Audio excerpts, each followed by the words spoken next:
Okay, so back on the house build, or garden build. Anyway, footings have been poured, as you saw a little bit of in the last video. These are all set now.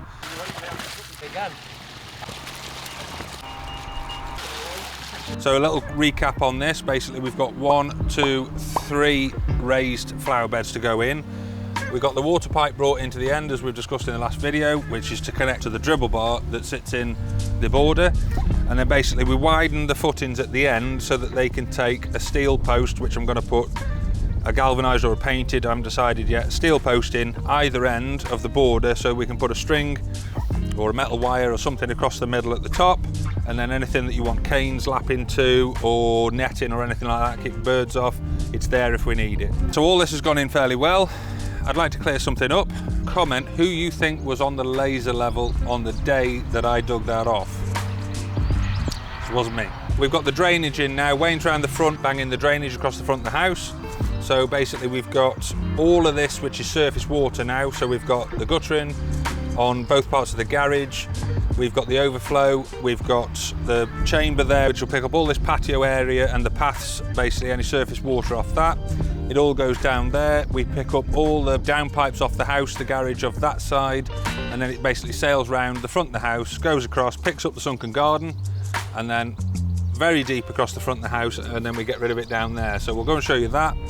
And then while I'm here, actually, the footing around the edge is all in for that retaining wall that is going to retain that ground. So you can see now where the footing is, there'll be a wall there. That ground that's dug off will be backfilled with that French drain when we come to it. So water pipe goes all the way through here and round there. So we've got the water pipe to put in, that'll feed all the water for watering any flower beds around the front of the house then. So we're going to have a look where Wayne's up to.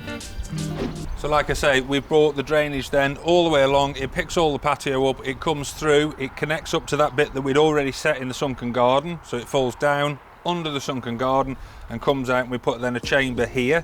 From that chamber there, we transition from 4-inch, which is what all of this is in, because now there's a bigger volume of water coming into this chamber. From here on out, we go into a 6-inch pipe. And that then goes along there to another chamber at the far end, so we can rod if there's a problem from both ends.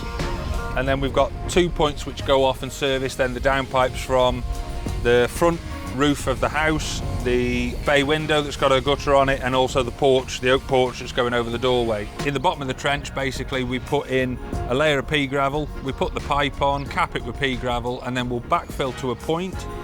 Then we'll put the water pipe in that's coming round to the front of the house where we're having the hose pipe, or the outside tap if you like, and then we can backfill the lot. And as soon as I can get that outside wall in, we can landscape that and try and get the garden back to some form of normality. At the minute we haven't got the ability to put any of this back because we want to do it all in one go. So then basically we come through to this point, we've got that second chamber there, and then from there it'll come across here under where you guys are, all the yard surface water area, or when we've tarmacked this or whatever, paved it, whatever we're doing with it, that'll come to some gully pots, and the gully pots will come in and we'll have a collection chamber, and we'll set that so it's got a sediment trap as well. So the pipes into it and the pipes out of it are slightly higher than the base of it, so that'll collect any sediment before we let it go in the pipe down to where we disperse the water down there. So bearing in mind this is surface water drainage, so there is only clean roof water or patio area water and things like that. There's no poo in it. The poo pipe goes a different way. So we'll stop here for now because I don't want to dig up across here where we've got all the traffic in and out of all the trades. You might be asking why the trench is so wide.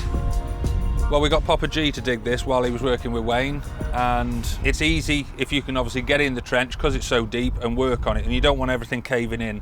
So I think when Papa G looked at it, he stood by the side of the buckets, he found one that was the same width as him so he could turn round and not rub too much and get dirt on his t-shirt, and that's why he dug it that wide. Forward thinking, see? So it's forecast to rain the next few days, and it's already going overcast now, so I'm going to go and jump on with helping Wayne so we can get finished, because the sooner he's finished out here, the sooner he can get back in on first fix on the stud work and the plumbing in the house. Then we've got James and the guys come in to do the electrics as well, first fix. So I'm going to give him a chuck. We'll see you in a minute. If you like what you've seen, hit subscribe, ring the bell, and we'll catch you next time. Cheers.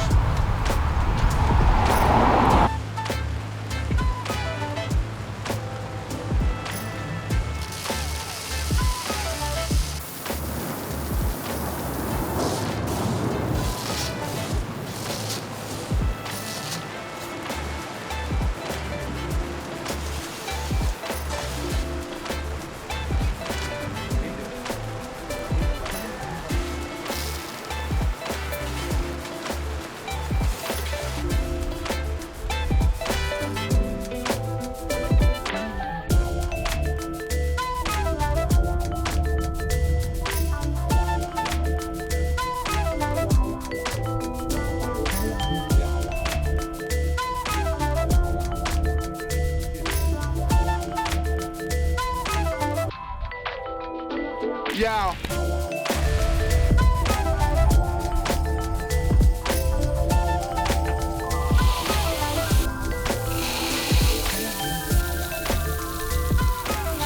Ooh.